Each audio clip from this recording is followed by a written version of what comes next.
Am I the a-hole for telling my mother-in-law to shut the F up?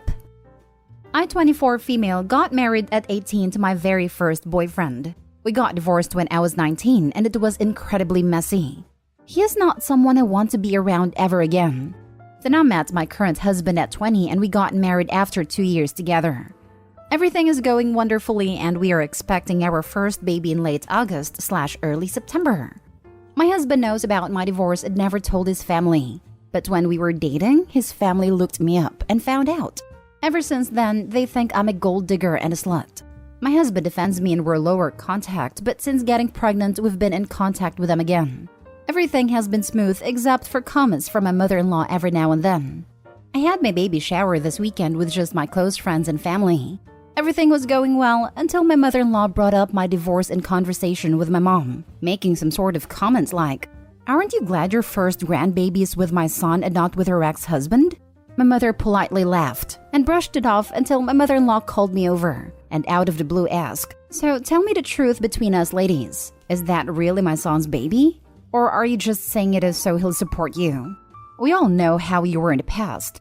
Everyone stared at me in disbelief. There was only 6 people there total. I looked at my mother-in-law and told her to shut the heck up and get out of my house. She told me she was just looking out for her grandbaby and I told her she didn't have one and she wasn't welcome in our lives.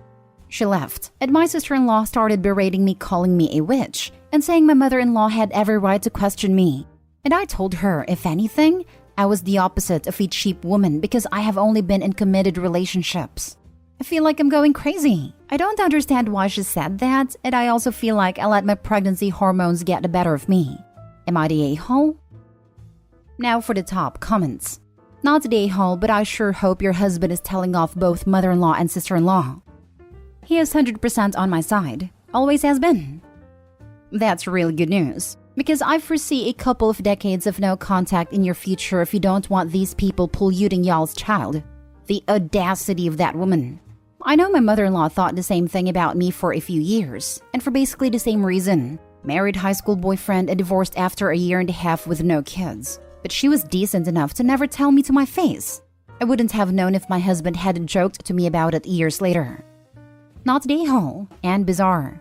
How is a divorced woman automatically cheap? Is this a Jane Austen novel? She's very old school German, so maybe that's a thing in their culture. I have no idea. I actually know a decent number of German people or first-generation German American. None of them are like this. Well, there goes my only defense for her. Not the a-hole. You and your husband need to get in front of this immediately, together, and lay down the law. I'd seriously go no contact with people as ugly as this. That sort of poison has no place around your child, because have no doubt the snide comments won't stop around your child's innocent ears. Let your husband tell her the good news. He can deal with her. Next story. Am I the a-hole for not correcting my kids who told my ex's wife she's not their mother? I have 2 sons ages 10 and 12 with my ex. We broke up over a number of issues, one of which was Emily, a woman he had worked with for years. The 2 of them grew very close, and she was always telling me how my ex deserved better than me, that I was trying to steal his family away from him. A few times she even pretended to be his wife during work functions and my ex would laugh them off. As well as that he was really bad with money and other stuff. After we separated, he made things official with Emily, which came as no surprise to me. Emily was even more openly hostile when she realized my ex's family still liked me and would still include me. Not to mention when she realized my boys weren't super happy that she was their dad's new girlfriend. Emily actually called ex's mom a C-word for saying I was the best mom when they were all having a family dinner. My ex got a firm warning from the judge about using Emily to do exchanges of our boys and to deal with custody issues.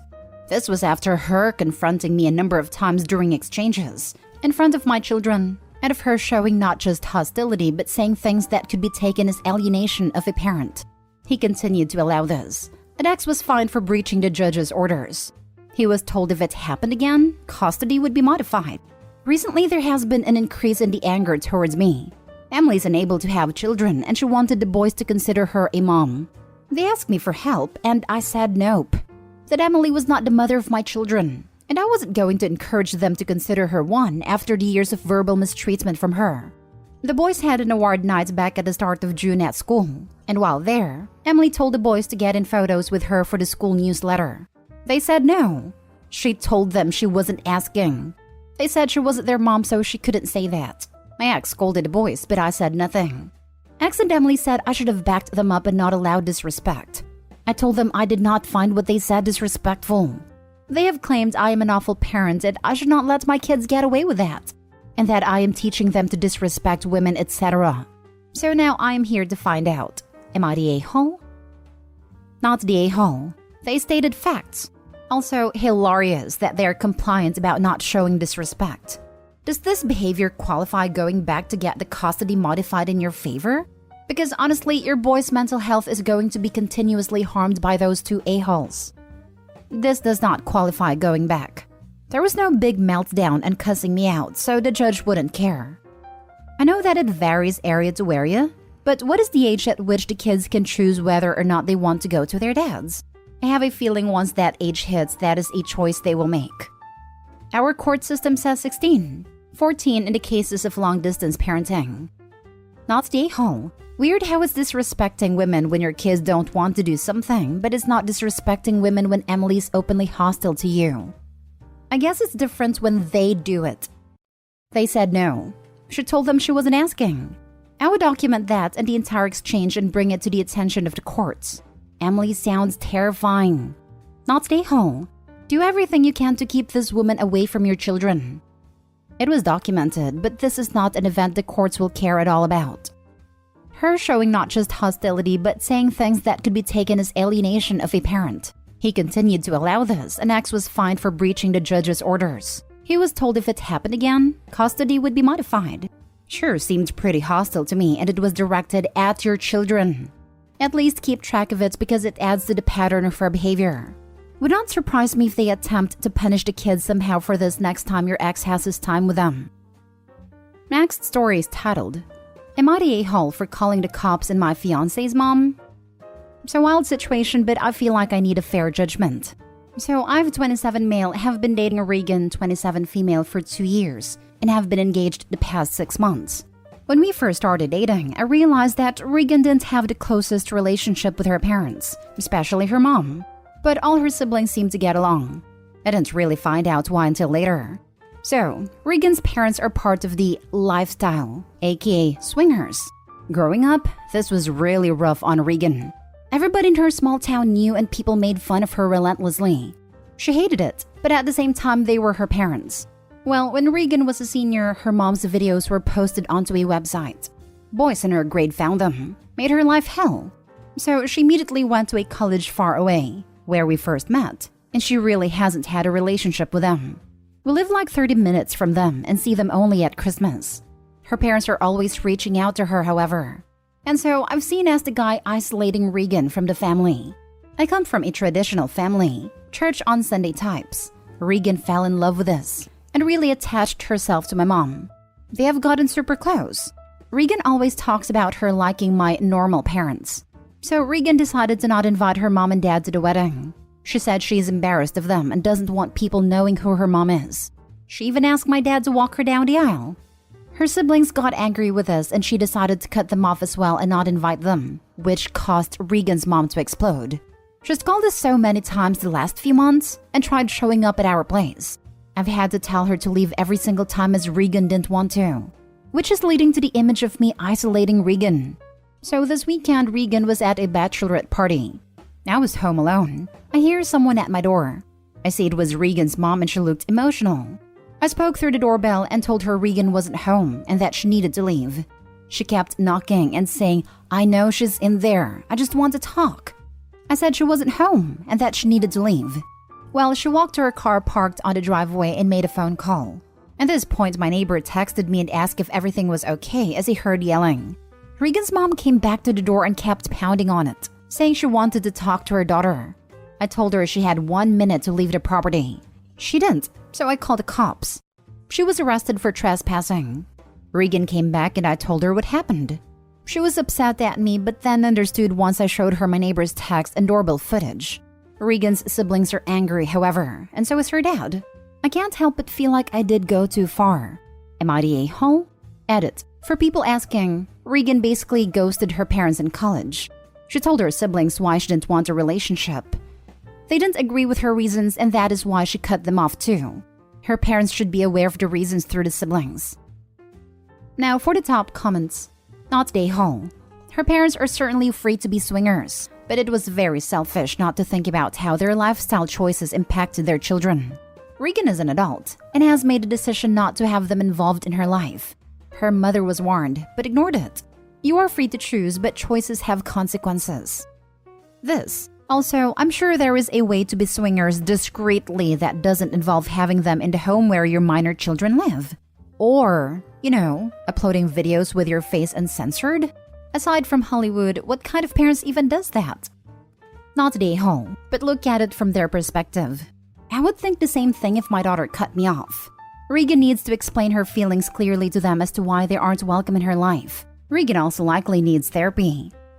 But the daughter had almost no relationship even before she met him. Ignoring that and blaming the guy is a clear indicator that they don't take any responsibility for the estranged relationship. It's a common way people take to dealing with things they can't accept the responsibility for. I can't be wrong. There's no way my darling Regan is doing this herself. It must be that awful boyfriend of hers. She can tell them all she wants until she turns blue in the face, but they won't listen because they don't want to hear it. They'll find any reason not to trust it. That's exactly what happened to me. A narcissistic mother with no concept that she's an awful parent. Accusing the guy that told me you don't actually owe her anything, you don't need to put up with her, of isolating me because there's no chance in hell she could possibly ever have been the issue. 2 kids, 15 years, and still no contact with her later, and she still tries to tell people she's not a problem. My sister has moved away from her since and doesn't let her kid around her either. Not Day-Ho. Jesus. Your girlfriend has every right to not want to be around her parents. I can't even imagine how awkward and uncomfortable she felt when she was around them. And you have every right to call the cops on her mom. She was trespassing, apparently causing a scene, was warned that the police would be coming, and she still stuck around until the police showed up. Now for the last story. Am I the a-hole for renovating my house against my parents' wishes? About 6 months ago, I, 27 female, bought my childhood home from my parents. They both were having trouble getting up the stairs and felt they needed to downsize. They wanted to keep the house in the family since they had bought the house from my mother's grandparents. They were going to originally sell to my younger sister since she's the only one that plans to have kids and it is a big house, but she was not in the place to buy it at a time. My parents have spent a lot of money over the years fixing the house to their tastes, and the house is very beautiful. But me and my mother's tastes are very different. Plus, because my father took so long doing each part of the house himself, there are certain parts of the house that look more outdated than the rest. So I've been making plans to renovate most of the rooms. The only part of the house that is remaining the same as it is now is the master bedroom. While I had my parents and sister over for dinner last weekend, I told them about what I'd be changing. They all lost it on me, saying that I was destroying the memories we've made in the house. I disagree, since I have the right to make the house my own, and by their logic, they shouldn't have changed anything after they bought it from my mother's grandparents. They settled down after that, but a couple days ago I found out that my father had called my contractor and tried to fire him, stating that he was the actual owner of the house. When I called my father about it, he told me he would have never sold to me had I mentioned that I would be changing anything. I've since had to go no contact with most of my family because they won't stop calling to yell at me. Not the a-hole. It's your house. It's that simple. Yep, Adobe already gave them the perfect situation as an example. By their logic, they all should still be living in the house as it was when it was designed and built by Opie's great-grandparents. So like what, in the 1940s? As it sounds like Opie's dad had been remodeling the house for the past 30 years, the dad has zero room to be as butthurt as he is. And Opie, any stranger who had bought the house if you or your sister hadn't, would have undoubtedly renovated and remodeled. So many sellers don't understand it's not their house anymore. I can top this. When we bought our present home, I made good friends with a neighbor who was good friends with the former owner's best friend. The previous owners had totally decked out their son's room into something out of a magazine, painting a certain character and their friends on the walls with a matching wallpaper border. We are talking 4 to 6 feet tall characters, full color on all of the walls. Our son wanted something calmer and plain walls. At an MLM get-together that my friend dragged me to, the previous owner's BFF and the rest of the gang was there. The topic of me owning the house came up, and stupid me asked if they thought previous owner would like some of the wallpaper for her son's book, since I would be tearing it down. Their response, "You're redoing the baby's room?" Totally aghast that I would commit such a travesty to a work of art for a long-awaited baby. My friend tried to help, pointing out that my son was a bit too old for that particular character to be the theme of his room. I never did get invited back, but after that, I did not want to go. Not today, ho. What?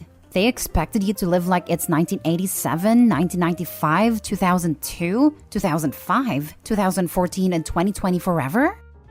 Oh my god. I can just see all the renovations in 80s bedroom and master bath. Light fixtures that scream, the colors clashing. It hurts. I once toured a house that hadn't been updated in years. It was in perfect condition, but rooms unchanged since the 1980s or even earlier.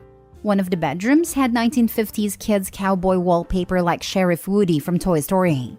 I did not buy the house.